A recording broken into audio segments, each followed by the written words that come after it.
off my presentation to tonight's debate. I wish I didn't have to speak to Bill 39 because I don't think that it is actually a good bill. It's not one that's going to create a better society for us. It's certainly not one that's going to be building better cities, but it's also not going to be creating any more additional housing and certainly not affordable housing. I want to take a moment, Speaker, to just recap the breathtaking timeline and speed of which this government has rushed this bill through to this debate, and now it's 10:15 in the evening, Speaker, and we're barreling towards the end. You know, the question that really is before us in so many ways is, what's the rush? Bill 39 was tabled on November the 16th, and it's now facing passing close to 20 days later. It's a very wide sweeping bill. It's unprecedented in its nature, and it has truncated committee hearings. It's actually been reduced by the number of presentations that were permitted to stand at the committee. And the public is actually very confused by the technical nature of the bill, by the way the bill is written. And also the media has barely had any time to pick it up and really unpack it. And I know that, for instance, in Toronto City Council, where this bill is going to dramatically reduce the democratic control and vote of city councillors, and by way of that, the democratic access that citizens of Toronto have to their elected official, to their council, they haven't had time to even debate it. And Speaker, I have a letter here from Toronto City Council members, all 15 of them, which is a majority of council, which is not what's before us today, which is allowing minority rule. But 15 city councillors have written to the Premier, as well as the Minister of Municipal Affairs and Housing, asking them to reconsider and withdraw Bill 39. Bill 39 is moving quickly through the Ontario legislature. It's expected to pass any hour now. But Toronto City Council has not had an opportunity to debate this bill or consult with the residents of the city for the fundamental change in their governance. And they are writing to us, to this House, by way of through the Premier and Municipal Affairs and Housing, to make sure that we don't do that we actually solicit their input and make sure that they have an opportunity to weigh in on the impacts of this bill, about the checks and balances, which they haven't had a chance to speak about. And they also know that this will result in a loss of majority rule on council, and everyone is very, very concerned. They cite that in the City of Toronto Act in 2016, which was brought home by Mayor Miller at that time, is that the relationship with the province that the City of Toronto should have is one based on mutual respect, consultation, and cooperation. Bill 39 runs contrary to the spirit of the City of Toronto Act that was signed between the Premier of the day and the Mayor of the day. City Council should be governed by majority rule, and by any changes to Toronto's governance should include decisions made by City Council and local residents. And it's signed by probably the most diverse group of city councillors that we've ever seen in the history of the City of Toronto. Speaker, there is a problem with how the government is governing, and they're giving powers to mayors who seem to be on side or in their pocket. And, you know, the question I would like to ask is, would this government be in such a rush to give these same extraordinary steroid-injected mayor powers if the Mayor of Toronto was someone else other than Mayor Tory?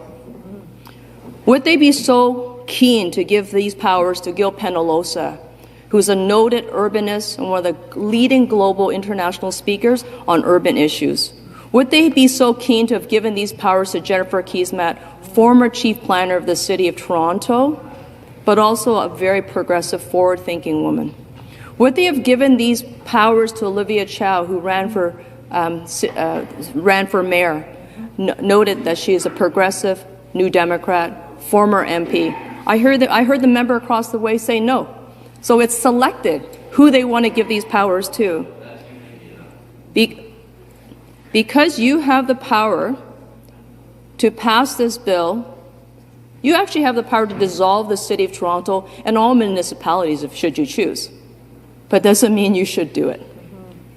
And here you are picking at it. But the question is, would you do the same? Would you offer the same extraordinary powers, overrule council if it was David Miller as mayor, or Jack Layton who ran for mayor, or Andrea Horvath who ran for mayor, and Juan in Hamilton? Would you give them the same extraordinary powers? There are 5 mayors in the City of Toronto who wrote a letter to Mayor Tory, and I just want to read this into the record. Dear John, recently declared your support for the Ontario government's Bill 39, indeed acknowledging your participation in its evolution. This bill allows you as mayor to pass bylaws with support just over 1/3 of city council members in any matter somehow defined as within provincial interests. We are appalled at this attack on one of the essential tenets of our local democracy and the fundamental democratic mechanism of majority rule. We are fearful of the real substantive risks this change would pose for our city. The principle of majority rule has always been and must continue to be how council conducts the public's business. We are now in a time when our provincial government is revealing its true agenda for our future. It's a disturbing future. It includes the unwinding of our greenbelt, the hollowing out of the mandate of conservation authorities that were created to protect us from environmental disaster. The province is also taking steps toward intentional reduction of farmlands, in favor of more urban sprawl, then stripping away the rules and regulations. There is just so much that is not right about Bill 39. And the mayors conclude that with the integrity and well-being of Ontario and its residents on the line, people, communities, civic institutions are organizing for a historic struggle across this province. In this spirit, they are asking the Mayor of Toronto to join City Council to reject Bill 39. Undersigned, former mayors of Toronto, Art Eggleton, David Crombie, Barbara Hall, David Miller, John Sewell, of every possible political stripe that has ever sat at the head of council, the different worships, all rejecting Bill 39. There's a statement that came out from the OFL, the Ontario Federation of Labour, and what they call Bill 39, the so-called Municipal Governance Act, attacks the most basic democratic principle, majority rule. If passed, the bill will enable the mayors of Toronto and Ottawa to amend, potentially more, to adopt or amend bylaws with a passing of only 1/3 of council. And only in October 24th did Ontarians take to the vote to choose their new city councillors, to choose their new mayors.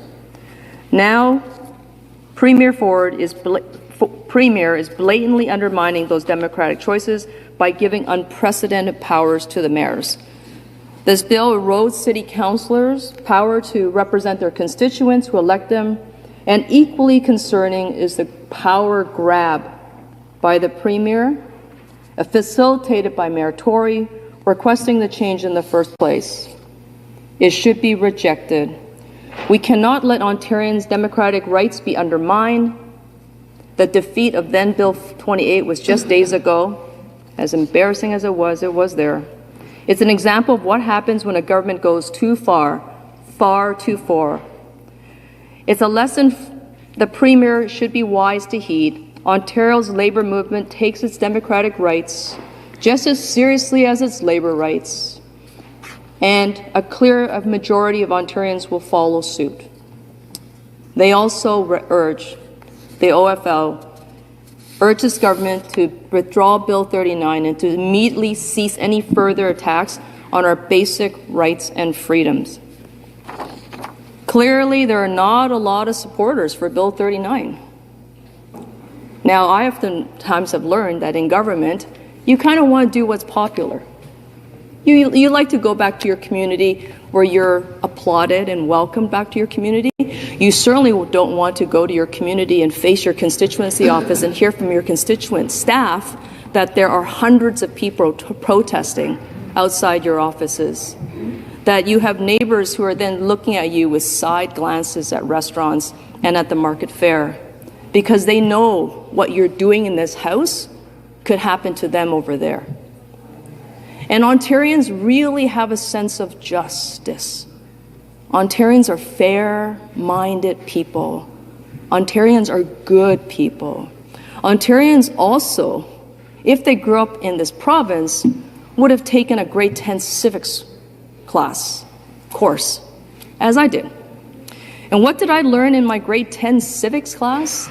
Well, I learned about citizenship. I learned about the different types of government that exists. And it was a compulsory class. It was a class it was a course, I should say. It wasn't a class, it was a course. The course was designed and curated to ensure that young thinkers in this province would grow up to be responsible adults, law-abiding, active citizens, informed. I remember sitting in this class. I don't remember all the details, but I do remember this. I remember a teacher that was just really energized about molding the young minds that were there. And I couldn't help but be just as curious as he was, and just as enthusiastic as he set up mock debates for us to participate in, as he taught us about government function, how to build a budget, how to engage your citizens. He taught us about the historical roots of the rights and freedoms that we now currently enjoy in this country, in this province, and dare I say, in the city of Toronto for now.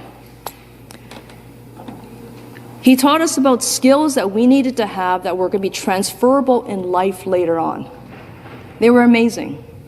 He taught us the value of communication and how to be very clear and concise and open and transparent about what you want to say, and make sure that when you say it, that the intention is behind it. I was taught about collaboration, about critical thinking, about problem solving, all in my grade 10 civics class. These are all skills that are now quite attributable to what I do today.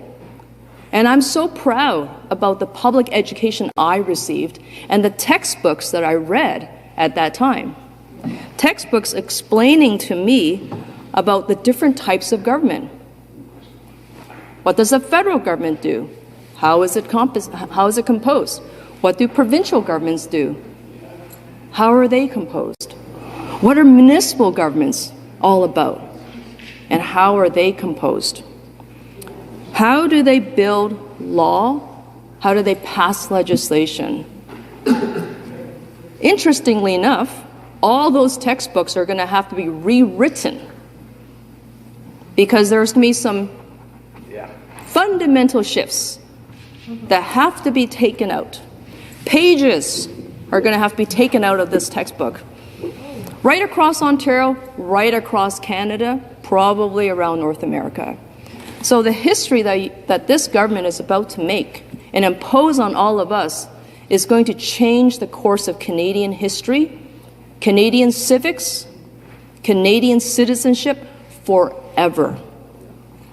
That's the legacy of this government. That's the legacy of this premier. That's the legacy of this minister. Your name will be associated with the erosion of government, the erosion of responsible government. Your name is going to be associated with minority rule. They're going to rewrite the textbooks for you for all the wrong reasons. In this class, I learned about the ways we can analyze issues. In this class, we talked about the events of the day, about how they were so important to informing our minds as citizens of the future who are going to be active voters. I can tell you that it was just really exciting for me as someone who came from a place that didn't have democracy in the way that we have it here. And my parents were never encouraged to vote where they came from. They were encouraged not to inform themselves about the current issues of the day. They are encouraged not to speak up against their government because you could be harmed or somehow you disappear. And that's gotten significantly worse, the place where I came from. So I really love Canada because it's given me and my family every possible opportunity to be a full, active citizen, which I never would have had if I stayed in my native Hong Kong. And to this day, things are getting worse and not better.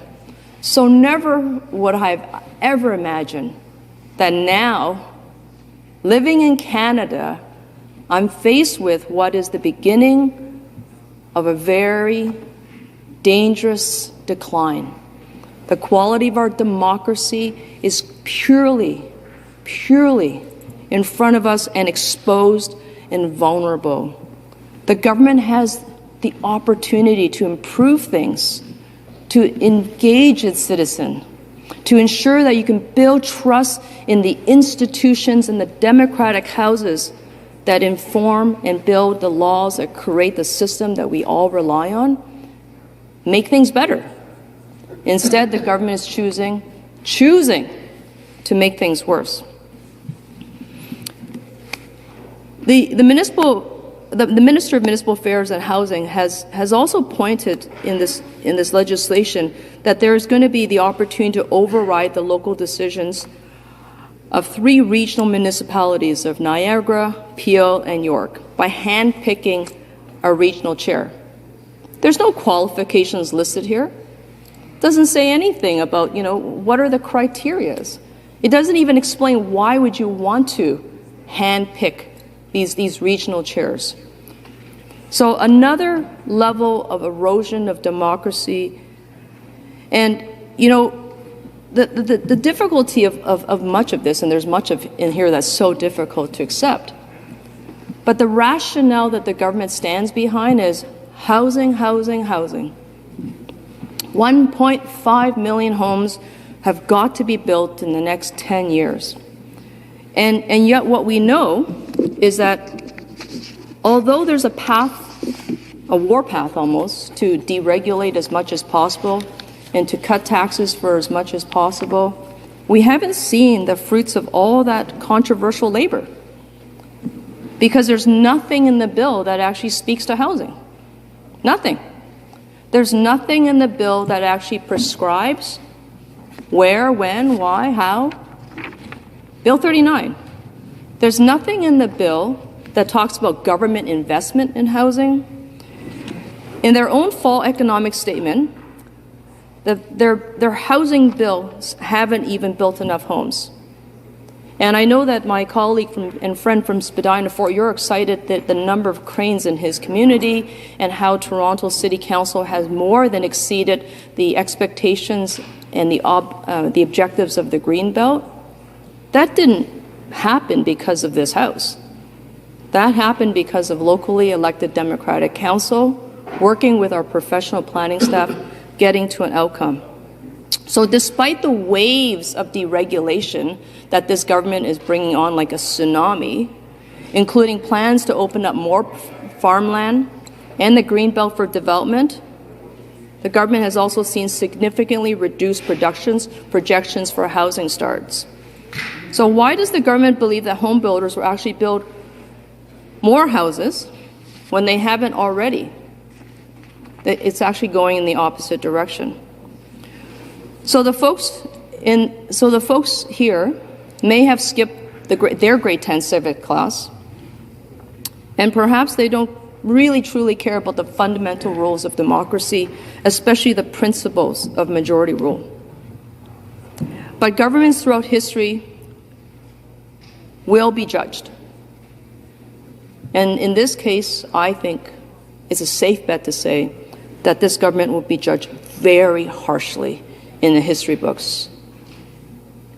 And I would be very interested in knowing what that grade 10 civics class would be revised to reflect, and how the teachers of those classrooms, what would they say when they get to the chapter about Bill 39? And what would they say and how would they explain it to the students in this classroom on how that would happen? I think we would all like to know. Thank you very much, Speaker. Thank you.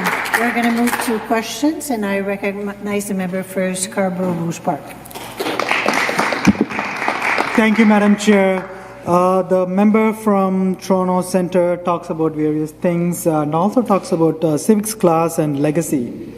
Madam Speaker, in my riding in Scarborough Rouge Park, the students in civics class, they will learn the legacy of this government. After 30 years of inaction, our government is building subways across GTA, and that's the legacy they're going to learn in civics class. And the next thing they're going to learn is, Madam Speaker, after 1848, we are the first government to build medical school in Toronto, in Scarborough Rouge Park, and that's a legacy they're going to learn in their civics class. Madam Speaker, this June, people of Ontario, they gave a crystal clear mandate to get shovels in the ground. My question to the member opposite is, we are in a housing crisis because of the inaction from Liberal and supported by NDP. Why the member opposite is opposing to getting things done? Thank you, Madam Speaker. Thank you. For Toronto Centre to respond. Thank you very much, Speaker. The Premier's own Affordable Housing Affordability Task Force had noted that the supply of land was not the issue, that you already have 88,000 available acres that be built within urban boundaries. It's curious to me, Speaker, why this government's not answering that question, which is why not build on the housing, on the land that's available. Next question. The member for Spadina, Fort York. Okay, and I want to thank the member from Toronto Centre for her comments tonight.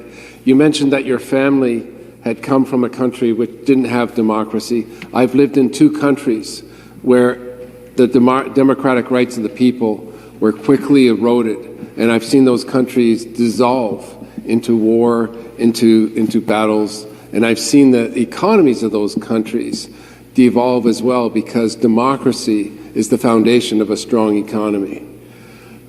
You're saying that this bill is so historical because it's going to rewrite the civics textbooks. They're going to have to rewrite the civics textbooks to talk about minority rule in this province. Why do you think this government, like, it's not housing, what do you think the government's real agenda is here? Why are they eroding the democratic rights of the people of this province? Thank you. The member for Toronto Centre. Thank you, Speaker, and thank you to the member for the question. It is very difficult to answer because I couldn't possibly put myself in the minds or the heart of this government, to be quite honest.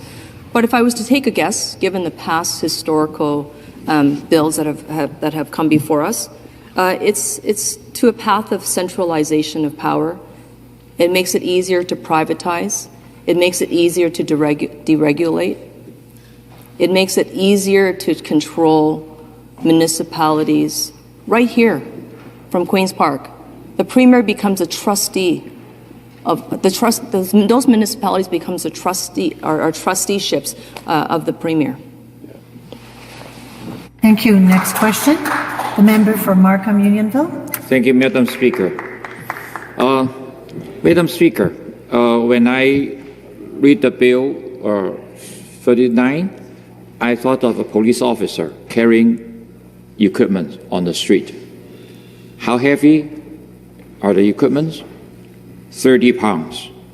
Are they going to use them every day? They carry them every day, but they are not going to use them every day. Like they do never shoot.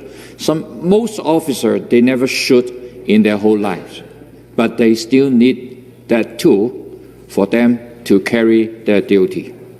So for too long, the previous government has failed to have any plan for the growth of housing. This is why demand has fast outgrown our availability housing supply, and Ontario is now facing a critical shortage of housing. Through this legislation, our government plans to empower our municipal partners and give them the tools they need to grow and plan for the future growth. So this is a tool. They may use it or they may not choose to use it. But why the member of the opposite not agree that we need to give municipality partners the tool? We're going to ask the member to answer the question. The member for Toronto Centre. Thank you very much, Speaker. The tools that cities need to build housing, to the member across, are actually government partnerships and investments. Mayor Tory himself will be the first to say that if this government stood up and said you will fund the 18,000 units of supportive housing that he'll need, he'll be at the table. Mayor Tory will be the first one to attend an emergency roundtable on housing and the housing crisis. I am very confident that the mayor would also expect the government to participate in the funding and the construction, as well as the support of Housing Now, which is a $7.1 billion ask that went before this House that has never been answered. Thank you. Next question. The member for Toronto St. Paul. Thank you, Speaker, and thank you to the member from Toronto Centre for a very passionate and factual presentation. You know, I'm struck by how Bill 39 and this attack on local democracy, the impact it will have on future generations of voters. You know? How do you feel our young people, how do you feel people in your community and across Ontario? How is this bill going to impact their desire, their motivation, their commitment to voting? And frankly, is it that the government doesn't want people to vote? What do you think the motivation is behind a bill like this that attacks local democracy? Thank you. The member for Toronto St. Paul. Toronto Centre to answer the question. Thank you, Speaker, and thank you to the member for the question. I would imagine that we all want a Canada that has active citizens that will come out and be a part of society. Because one thing that was great about my civics class, it didn't just teach me about local government, it actually got me ready for life. What should I be doing to contribute to my community? If you are putting in legislation that actually does the opposite of that, you don't want citizen participation. That's why you cut debate. That's why you rush committee hearings. That's why you put limitations on presentations from public members and subject matter experts and stakeholders, because you're not clearly interested in what they have to say. You want to do what you want to do. And since those mandate letters are still somehow a mystery in a cloud somewhere where we have to go to the Supreme Court to get those answers, we really don't know what's in the heart of this government. But bit by bit, legislation by legislation, we're seeing the truth, and strengthening our democracy is not your objective. Next question. A member for Essex. Thank you, Madam Speaker. One of the pleasant things about being part of this assembly is hearing about the background of people and how they got to where they were. And we've heard a lot of stories from members of this assembly of how their families had started out and gradually over the course of time acquired the ability to buy their own home. In particular, immigrant families who started and worked hard and saved and were eventually, through hard work and their own saving, were able to afford their own home. Would the member agree that it's getting harder and harder and harder for immigrant families, and indeed all families, to realize the dream of home ownership? Member for Toronto Centre to respond. Thank you very much to our member across for the question. I would agree that life in general is getting harder in Ontario. The food banks are getting long lineups. The wait list for housing is 180,000 deep in the city of Toronto for supportive housing. We are seeing, long lineups with people, landlords trying to evict their tenants through demolition or perhaps some type of other type of controls. And life is getting harder under this government and not easier. I think there's an opportunity for us to work together to resolve some of those difficulties. Suppression of wages and low wages are not going to uplift people of Ontario. And having people, sort of move towards medically assisted dying by not doubling ODSP is not giving people hope. And if anything we can do overnight, Speaker, one thing we can do is actually give people hope. And then build from there. But that's not what's happening today. Thank you. We don't have time for another question. We're going to move to further debate, and I recognize the member for